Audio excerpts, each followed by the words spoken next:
এসেছি নতুন ধরনের একটা রেসিপি নিয়ে, যেটা হচ্ছে ডিমের অমলেট। আর এই ধরনের ডিমের অমলেট অনেকেই পছন্দ করেন, সবাই আশা করি খেতে পছন্দ করেন। আর এটা অনেকেই বাড়িতে বানিয়েছেন, আর এটা বাচ্চা থেকে বড় সবাই পছন্দ করে।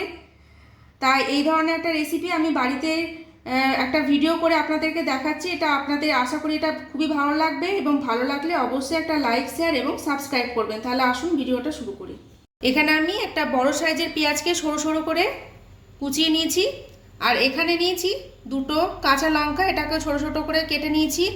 এখানে নিয়েছি দুটো ডিম, এখানে নিয়েছি 1 চামচের মতো হলুদ গুঁড়ো পাউডার, আর এখানে নিয়েছি 1.5 চামচের মতো লবণ। এবার আমি ডিমটাকে একটা একটা করে ফাটিয়ে নেব। প্রথমে আমি একটা ডিমকে ফাটিয়ে নিচ্ছি।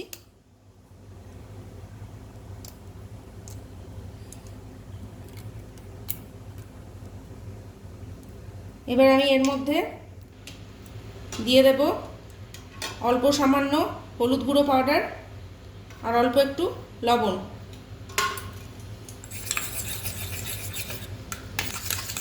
এবার এটা আমি ভালো করে নেড়ে নেব। এবার আমি এর মধ্যে দিয়ে দেব লঙ্কা কুচিটা। আপনারা আপনাদের ঝাল যেরকম খাবেন সেই মতন লঙ্কা ব্যবহার করবেন। আমি এখানে একটু অল্প লঙ্কাই ব্যবহার করেছি। এবার আমি দিয়ে দেব পেঁয়াজ কুচি।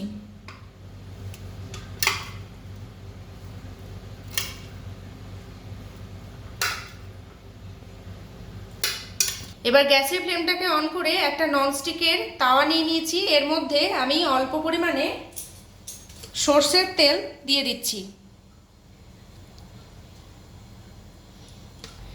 1 চামচের মতো আমি সর্ষের তেল নিয়ে নিয়েছি। এবার এটাকে ভালো করে আমি মাখিয়ে নিচ্ছি তেলটা।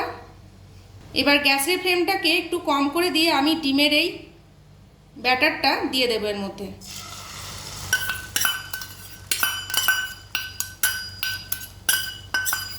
এবার ভালো করে আমি এটা চামচ দিয়ে আস্তে আস্তে এটাকে আমি স্প্রেড করে নিচ্ছি।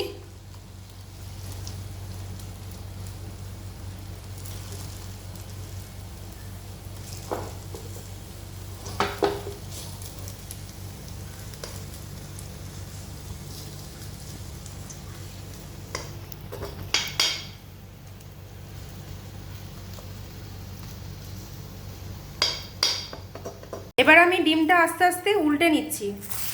এক পিঠ আমার ভাজা হয়ে গেছে, এবার অন্য দিকটা আমি উল্টে নিলাম।